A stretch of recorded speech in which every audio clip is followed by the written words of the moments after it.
Hello everybody, welcome back to Spill the Tea Lou. We have a not very happy Lou tonight. If you've seen a little game between Manchester United and Everton, you might have a clue as to why. What an absolute embarrassment. An embarrassment from the manager, an embarrassment from the players, an embarrassment for the fans. Honestly, I don't have the energy to be angry. I can't rant because I'm mad, but I'm also like, you know, someone just disappoints you when they've done something wrong, you've had a talk about it, you feel like they've understood what you've said, they've apologised, they've said, okay, I totally get where you're coming from, it's not going to happen again, and you go, okay, I'll believe you. And then they start doing the things you've asked them. They've started behaving better. They're not having moods anymore. It's better. And you're like, okay, it's happening.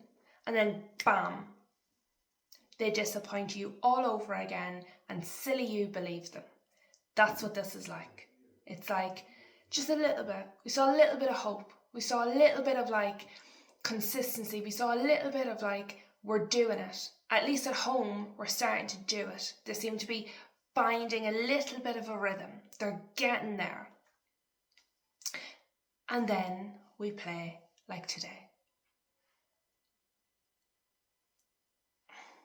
It is not often that I am lost for words, but today's match has left me lost for words, especially ones that I'm allowed to say on YouTube. So, first of all, I want to start with something that is actually irrelevant to the result, but I know it's going to be spoken about, so I would just like to mention the red card. First of all, I actually feel like Keane was worse in that than, their player that they had sent off, Gay. I don't know how to say his name properly, is Idrissa Gay. I actually thought Keane was worse. He did more shoving and pushing. But the fact is, you cannot put your hand on any other person on the pitch's face, not just an opposition player. It can be a teammate, a ref, doesn't matter. You cannot put your hand on the face of another person on the pitch with a violent motion. It's violent conduct. It is a red card. The referee had absolutely no option. That is the rule. And actually, I've seen so many people saying, oh, I've never seen this before. What kind of rule is this? Blah, blah, blah. Nobody's asking if you agree with the rule. Maybe you don't. Maybe you think the rule is ridiculous. Maybe you think there should be more discretion. But this is the rule. And actually, it has been used before. Tonight was the 4th time it's happened where a player has been sent off for violent conduct against one of their own teammates. The last time it happened was 2 Stoke players in 2008. So it has happened. There is a precedent. It is the rule. The referee did not have an option. He got sent off. I would have preferred Keane had been sent off because he was a pain in our backside in the defence for the entire rest of the match, as was Tarkowski, as was Jordan Pickford. Absolute disaster. They were so good. And we were so bad. We had no urgency. They were better than us before the red card. They were better than us after the red card. And if you had shown me the match and said which team had a player sent off, I would have said Manchester United, because Everton played like they had an extra man. And that is just about desire. It is about hunger. They had a man sent off because one of their players struck another one of their players, and then they went on to put in a team performance like that, a cohesive team performance. Meanwhile, Manchester United's out there looking like they've never seen a football before. The only player that I will give any credit to, and he was by no means perfect, but he was the only player that looked like he was going to do anything from the whole 90 minutes, was Mbeumo. So I have to give Mbeumo credit again. What I will say is, Amorim, what were you thinking? The problem is I know what he was thinking.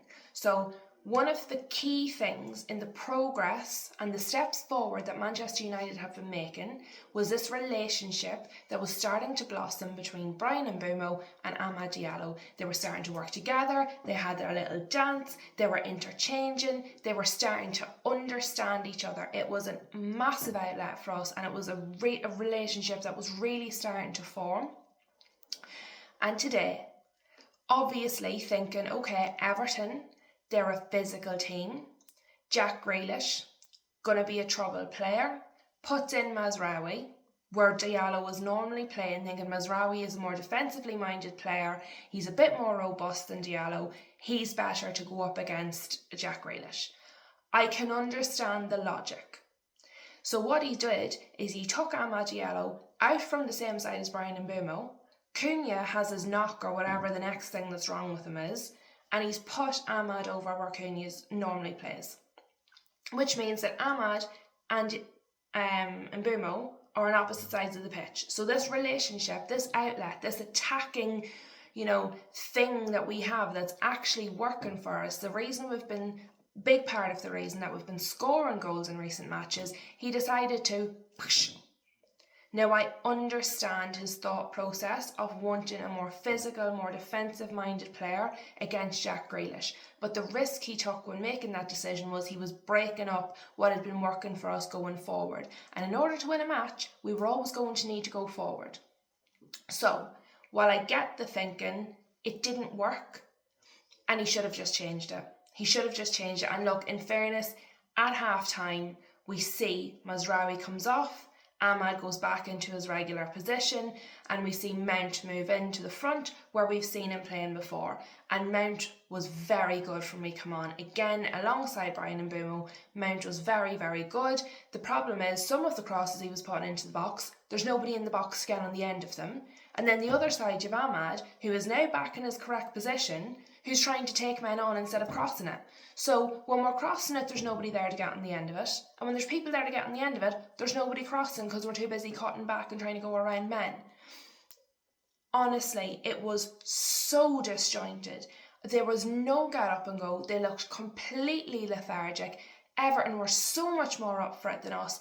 And we were at home. It's so frustrating as a fan who wants this club to do well, as a fan who has been through the mill for years, this absolute drought. We finally thought we'd something to hold on to. And then again, we start the cycle all over again. Now that is taking nothing away from Everton. They were so good, and I know I'm giving out because we were dross.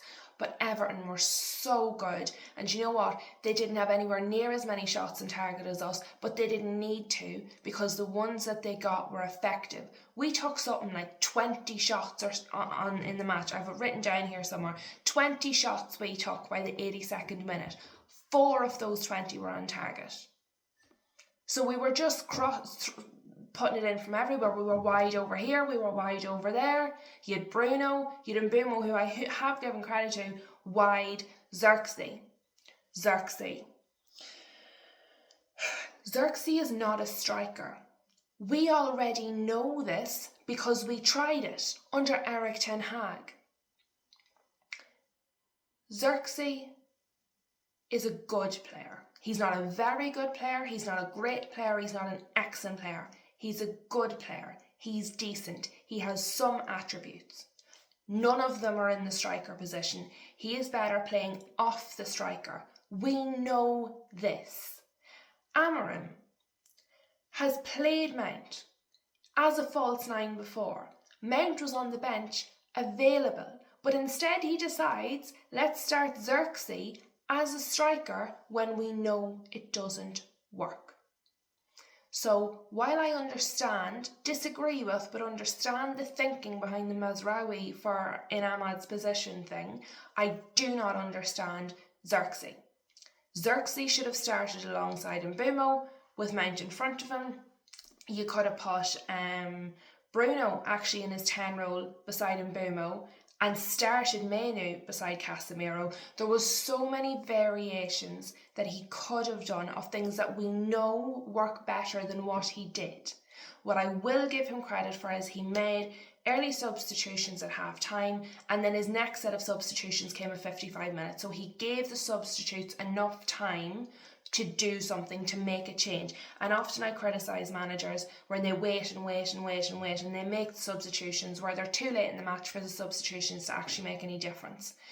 Amorim made his substitutions early. The problem is, I think when you've started a game in a certain vein, even when you make the substitutions, it can be hard because you're starting at -1. Do you know what I mean? So it does make it hard. But really the main feeling this evening is frustration, because every time we have a chance to go ahead, every time the teams around us mess up and there's an opportunity, our players' heads melt. When we go into a match that we're not supposed to win, that we're against the odds, that nobody gives us any hope for, that's when we turn up. See the matches that people go, you should win this. Not it'll be easy, not it'll be a walkover, but you should win. You are expected to win. That is when we capitulate. And you know what? I'm starting to think our manager has the exact same problem as our players, because we could have went up into Champions League spots today for the first time since the 22-23 season. Not only did our players capitulate, our manager capitulated, because what were those choices? Do you think he makes those choices against City, against Liverpool, against Arsenal? Do you think those are the choices he's making? Because I don't. So if he's not making them against those teams, why is he making them against Everton? He was either overconfident or he did not analyse the team that we were going to play in the right way or enough. That is the first time, and I wrote this down because it made me sad. So let me see if I can find this for you, because it come up on the screen and it really irritated me. I'm not going to be able to find it now. Oh, I have it. It was 2013. 12 years ago, the last time Everton won at Old Trafford. Yet another record that we didn't need to break, but here we are breaking it. So I think I'm going to end it there, lads, because honestly, I am just going to be here going on and on and on about the many things that went wrong today. Congratulations to Everton. Their team turned up. They put in a performance. They got a correct but unusual red card. They could have lost the heads. The players could have turned on each other. They didn't. They stuck to their structure. They stuck to their form. They set the intensity level. They set the bar, and they absolutely deserve that win. Manchester United were a shambles. The little glimmer of hope we had has been covered by a giant cloud again. And apart from the poor decision making today from the manager, it has become very clear, as if we didn't already know, that we have got to upgrade these players. There was nobody on the bench, unless you wanted to throw Shea Lacey in, bless him, who was a youth player and who really just shouldn't be put in that position, should be nurtured in, not thrown on as in like, please, Hail Mary, miracle. So we need to improve and keep improving the quality of our squad. We missed Cunha today and we missed Sesko today. Mbeumo was a shining light in a sea of dross, and we need more of that. Thank you so much for listening to my little rant. Please smash a like on the video if you're suffering with me. Please smash a like on the video if you are enjoying our pain. We dished out enough pain over the years. It's our turn at the moment. Please subscribe to the channel if you haven't already. And I will see you all again soon, hopefully for a little bit of a happier video. I am going to go and drink this bucket of tea and hope it makes me feel better.